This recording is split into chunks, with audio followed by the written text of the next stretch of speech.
مدینہ پاک کی ایک سرد رات کا واقعہ۔ موسم سرما عروج پر انسان تو انسان، جانور، چرند پرند بھی اپنے گھروں میں سردی سے بچنے کے لیے دبکے ہوئے۔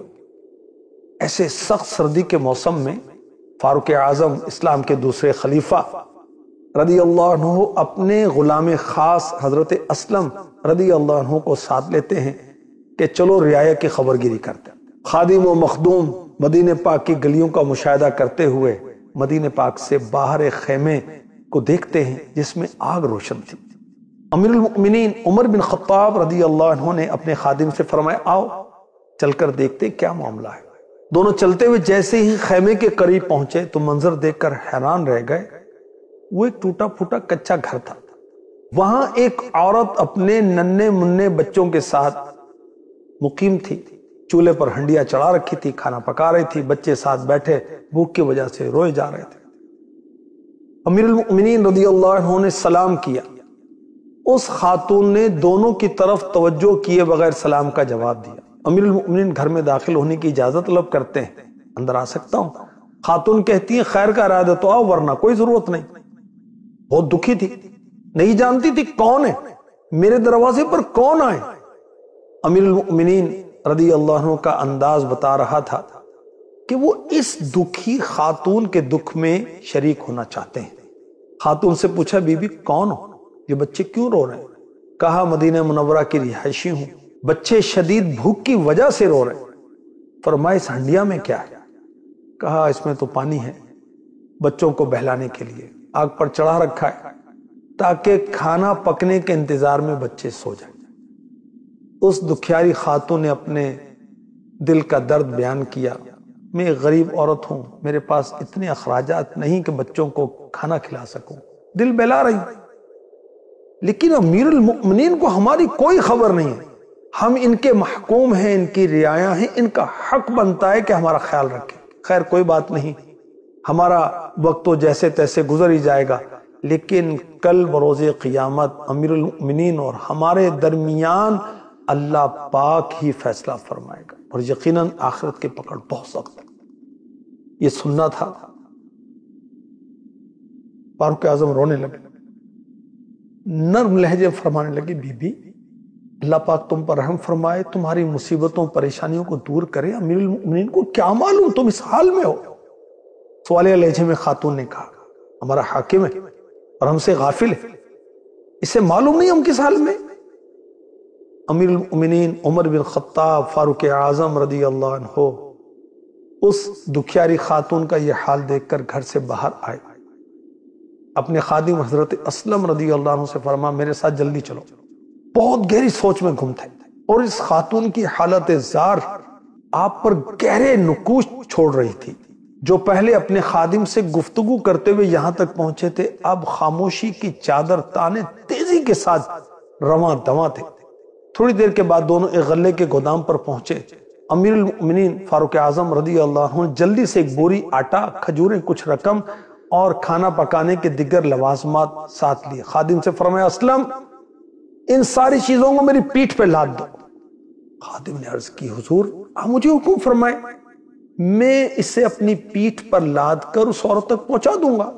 خادم کی طرف دیکھا اور کہا آج اس دنیا میں تو میرے حصے کا بوجھ اپنی پیٹھ پر لاد لے گا، لیکن یاد کر اس دن کو جس دن کوئی جان کسی دوسری جان کا بوجھ نہیں اٹھائے گی اور کسی کی تکلیف دوسرے کو نہیں دی جائے گی۔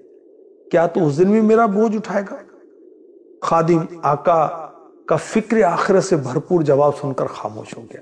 حکم کی تعمیل کی، سارا سامان آقا کی پیٹھ پر لاد دیا۔ اللہ! اب دونوں ایک بار پھر مدینہ پاک سے باہر اس دکھیاری خاتون کے گھر کی طرف رواں دواں ہیں۔ تھوڑی دیر کے بعد دونوں گھر تک پہنچ گئے۔ خاتون ان دونوں کو سامان کے ساتھ دیکھ کر حیران رہ گئی۔ امیر المؤمنین نے وہ سارا سامان اتارا، آٹے کی بوری کھول کر خاتون سے کہا اس میں سے آٹا نکالو، اس پر نمک ڈالو تاکہ میں حریرہ بناؤں، ایک آٹے سے بنائے جانے والا کھانا۔ امیر المؤمنین رضی اللہ عنہ نے خود ہنڈیا کے نیچے آگ جلانے لگے، اس میں پھونکے مارنے لگے، یہاں تک کہ دھواں آپ کی داڑھی کے درمیان سے نکلتا محسوس ہوتا۔ آپ ساتھ ساتھ آگ بھی جلاتے جاتے، کھانا بھی پکاتے جاتے۔ آخر کار کھانا تیار ہوا، امیر المؤمنین رضی اللہ عنہ نے ہنڈیا کو چولہے سے نیچے اتارا، خاتون سے کہا کوئی بڑا اور کھلا برتن لاؤ۔ وہ خاتون ایک بڑا سا پیالہ لے آئی، اس میں کھانا ڈالا، کھانا ٹھنڈا کیا تو فاروق اعظم رضی اللہ عنہ نے بچوں کو اپنے قریب کیا، اپنے ہاتھوں سے کھانا کھلایا، یہاں تک کہ سب بچوں نے پیٹ بھر کر کھانا کھایا اور خوش ہو گئے۔ بچوں کی دلجوئی کے لیے امیر المؤمنین ان کے ساتھ کھیلنا شروع ہوتے ہیں۔ بچوں کی خوشی میں مزید اضافہ ہو گیا اور بچے کھیلتے کھیلتے نیند کی آغوش میں چلے گئے۔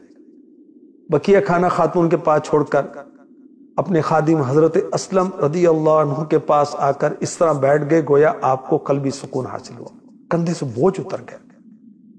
خاتون متوجہ ہوئی، کہنے لگی تم کتنے شفیق ہو، کتنے رحم دل ہو، تم نے مصیبت کی گھڑی میں ہماری مدد کی، میرے روتے ہوئے بچوں کے چہروں پر مسکراہٹ کے موتی بکھیرے، میں کس منہ سے تمہارا شکریہ ادا کروں؟